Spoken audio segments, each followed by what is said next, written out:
is the campground.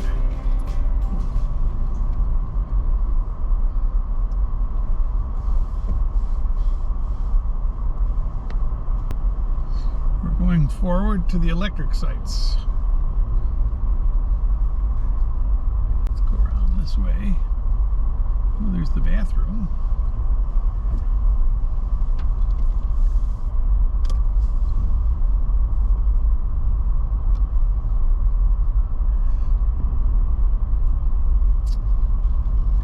See what's on the other side of the bathhouse. Here's 21. Looks pretty good, and that's electric. This is one of the bathhouses. It looks a little old.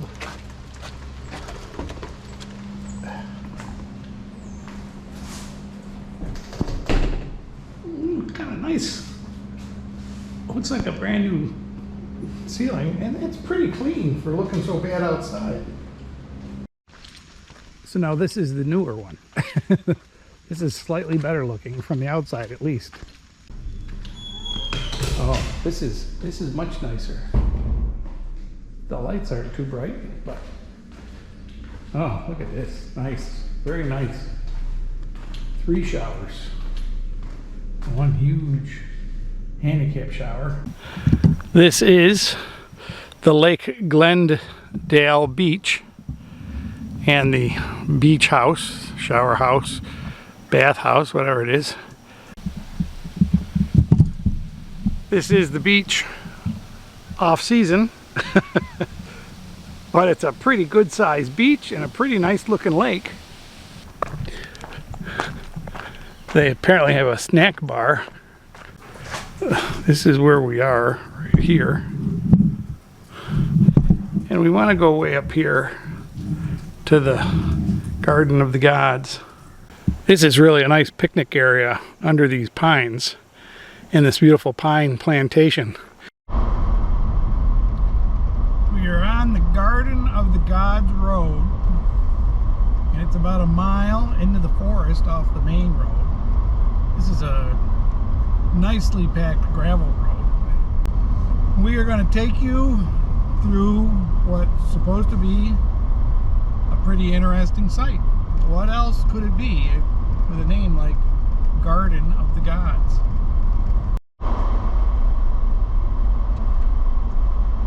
This is apparently the Pharaoh Campground at the Garden of the Gods. It's pretty interesting. It looks like there's only about 10 campsites here, and they're primitive, of course, but they don't look too bad for tents. And you're up on top of this mountain.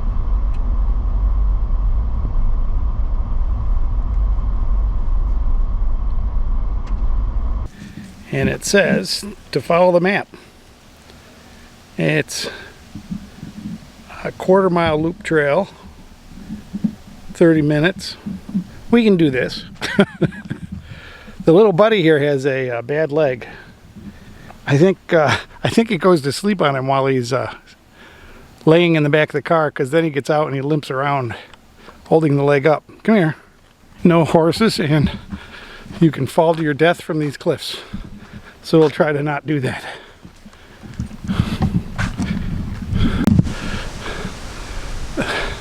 They have names for these rocks. They're pretty cool. I mean, you know, we've seen enough rocks on this trip and shorelines and different stratifications, but these are really neat. It's been raining, so the trails are a little slippery, but not too bad. No problem at all for Keela. He's got his toenails sharpened. There are people below taking pictures of people up above, taking pictures of them. I hope I'm not standing out on a rock like that one sitting there like that. That would be scary.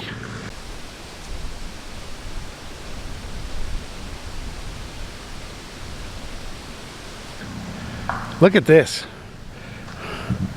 What crazy evil winter is that thing going to fall off of there?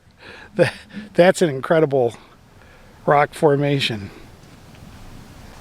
Does that look like the giant mouth of a turtle or some kind of a lizard or something? I don't know. Here's some more. Here's a little tree growing out of the top of a rock. It's pretty nice. The cedars really like this kind of rocky, limestoney, calcium-rich area. Wow. What a view. What a neat thing. Oh, that must be the camel rock. It looks like a camel. Do you see that? There's people sitting up there on the edge. And we got the... Can I see this guy? Not really. We got the vultures buzzing around, waiting for somebody to fall. Being the fat old man that I am, I don't think I want to jump over to that rock. That's a really nice big semi-flat rock that would be fun to just sit on or stand on and look around, but that's only about a 3-foot jump, but I'm not sure I'm available for it. And he's trying to empty the little holes with water. Come on. All these neat rocks. There's quite a few people up here now. Are your feet wet? They would be have been 320 million years ago. Great rivers deposited layers of sand and mud along the seashore as the region was slowly sinking. As these materials built up, the heat and pressure of burial turned the sand and mud into stone. Eventually, the land began to rise and the sea retreated southward, leaving the stone exposed. What you see today is the result of millions of years of nature's weathering forces. Imagine the changes that will occur in another million years. Yeah, we won't be here, I'm pretty sure.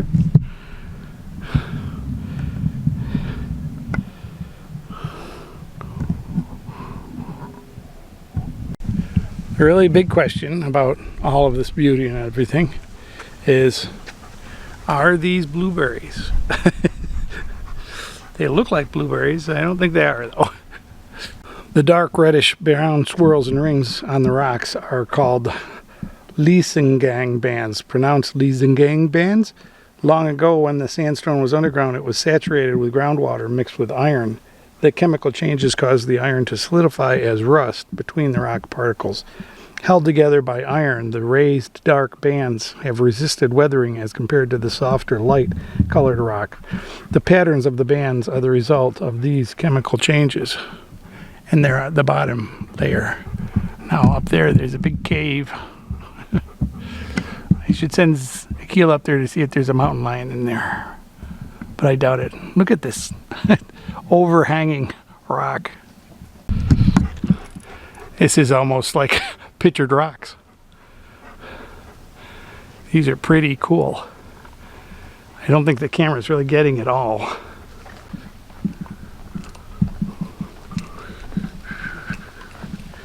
And the cedar trees will make a living wherever they can.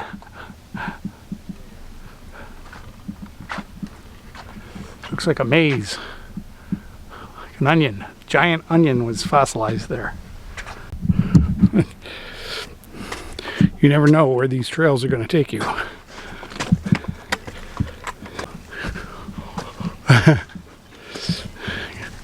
Goes to another tiny little crack.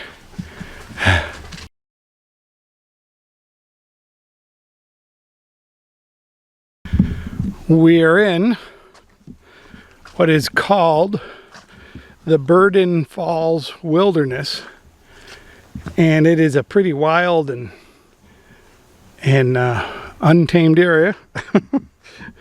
But this, I believe, is the great and powerful Burden Falls. Ooh. And it doesn't have any water coming over it. It is a dry falls at the moment. It is a long way down there. I don't like getting this close to the edge. Stay there. But that is the face of the falls, and it despite the fact that it has rained a little, it hasn't rained much. We were expecting, you know, the hurricane to come up here and flood the place, but nothing has come. It's a really neat valley. You can see down between the rocks down there, there's water down there. And we could hike down there and check on that. Looks like some good camping spots down there.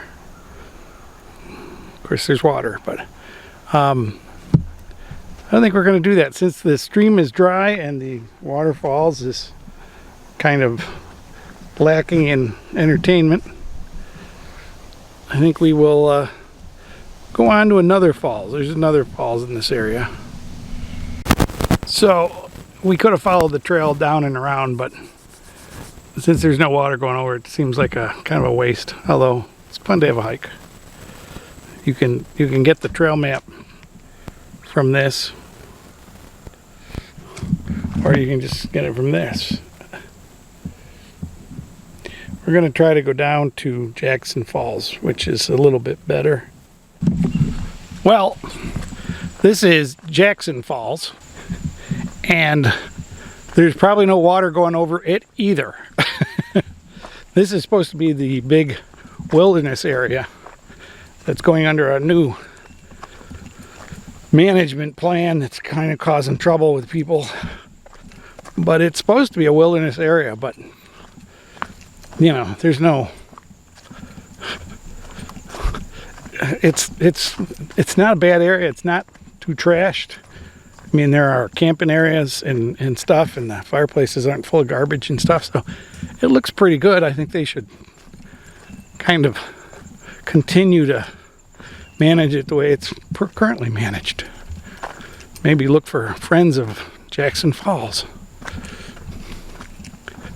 But yeah, this, you can see all these little streams that go into it, and I'll bet if they get a real storm, they probably get a real good falls, but they haven't had any rain in quite a while. Well, we got around the corner and came to the falls, I guess. This is no, Akila. This is probably pretty impressive if it's got water going over it, but right now there's no water going over it.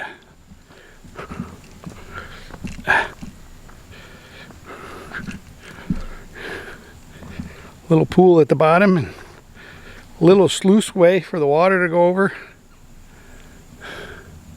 That's the stream. Sorry, the shadow really makes it hard for the camera to get the contrast and everything right, but yeah, this would go well. Look at him. He thinks he's the big mountaineer. Come here, you. Get over here.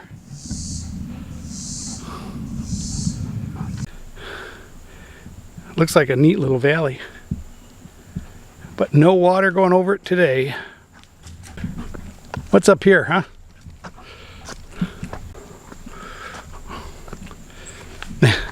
Looks like it used to be part of a quarry. Oh, they've got protection in the rock. So this is for climbing.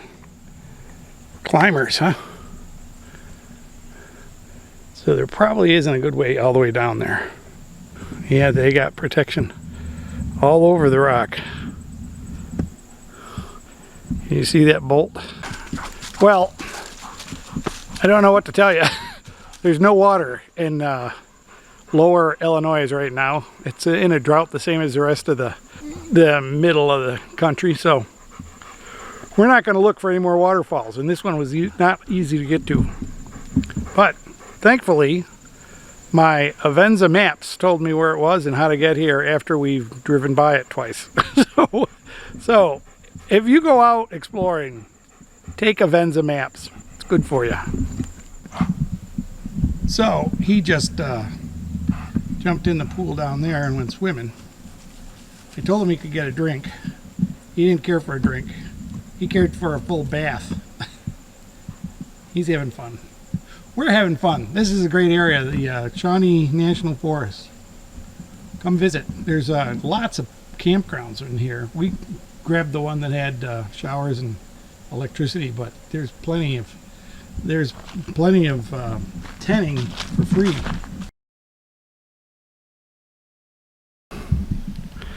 Well, we are going up onto Mills Bluff, which is a prehistoric Native American archeological dig. And I guess they found quite a lot of stuff here, but like all archaeological digs, they try to go very, very slowly and analyze everything they find and try to protect what they haven't found yet and all the possible artifacts that might be here for the future. So this will be interesting. There's Community Cemetery. The area in front of you is a Mississippian cemetery. People were buried in shallow stone-lined graves separated by family or a larger group of relatives. Each burial was treated differently depending on sex, age, and perhaps for special skills and achievements. Infants had a high death rate, while the years between childhood and death rate were relatively healthy. Most individuals lived into their 30s, few longer than 50. So this is the plot, and I guess there's several of them in this little area. They're lined with stones, flat stones. That's pretty interesting. I hope there's something here to tell us what this is. Oh yeah, there is.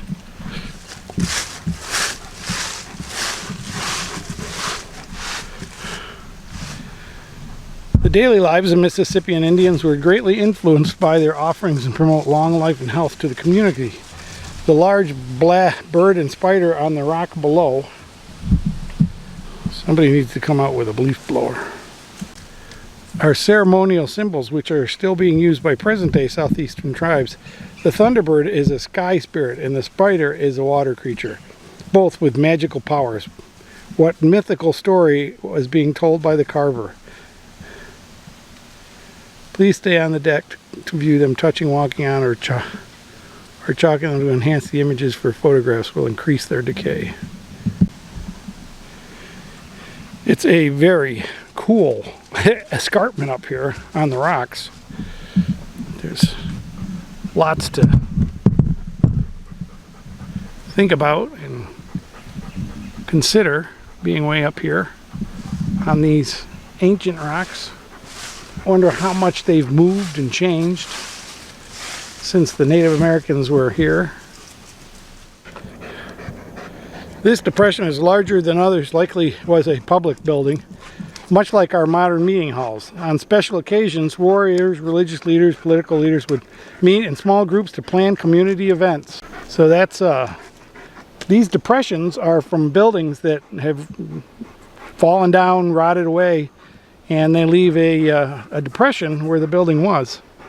And I guess they have dug into them and found that it's definitely more than just a sinkhole. But this is where the entire village was, up on top of this hill. And it's quite a climb to get to the top of this hill. Lots of interesting evidence. The depressions in the ground are pretty symmetrical.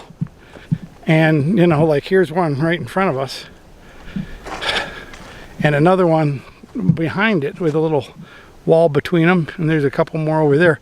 So these are buildings. Let's see, this is, it says this is the public square. The large flat area before you is the village pizza, the center of the community activity. The heavy use compacted the soil that few trees grew here today. 20 house depressions around the plaza indicate that about 100 people lived here. I wonder what the American influence on this area was. I wonder if they cut down all the trees and that's really why there's no trees here. But they probably should know that. But there's all these depressions that they're saying each one of these depressions is where there was a hut or a house or a business or a something that, you know, kept the village together. You can kind of see why they wanted to live up here. It was probably pretty easy to defend against enemies or attackers. Prehistoric woodland Indians apparently did fight a lot with each other. They didn't have established tribes so much. Story of the Iroquois is that they banded the 5 nations together to stop fighting and work peaceably to grow their economy and their safety of their villages. Well, folks, we're almost home. We got one more stop after this one, and I hope you enjoyed this. I've got another 20 minutes of video on this place. This Glendale Lake was awesome. It had a lot of great stuff, a lot of great places to go. It's the Shawnee National Forest in Illinois, and it's got a lot going for it. There's a whole bunch of campgrounds in this area. I think this was the one that I picked that was open year-round and still had showers and stuff. So it's pretty nice. But it's I hope you enjoyed it. I got one more coming up. I'm going to Percy Priest Lake around Nashville, and then we're going home for about a week, and then we're going up to New York to see my grandson. I don't know if I'll have pictures of him in the video or not, but if you want to see him, let me know. And we're going to stay in West Virginia on the way up at a place that a lot of my viewers have told me is a really good place. So hopefully you'll enjoy that video at Tea Creek. It seems to have some good write-ups and some good reviews, so we're going to stay there. So stay tuned for that. West Virginia is always a good bet for a good video. Right? So, thanks for watching. Give me a thumbs up. Leave me a comment. Comments are the best. And I hope to see you on the road. Bye-bye, folks.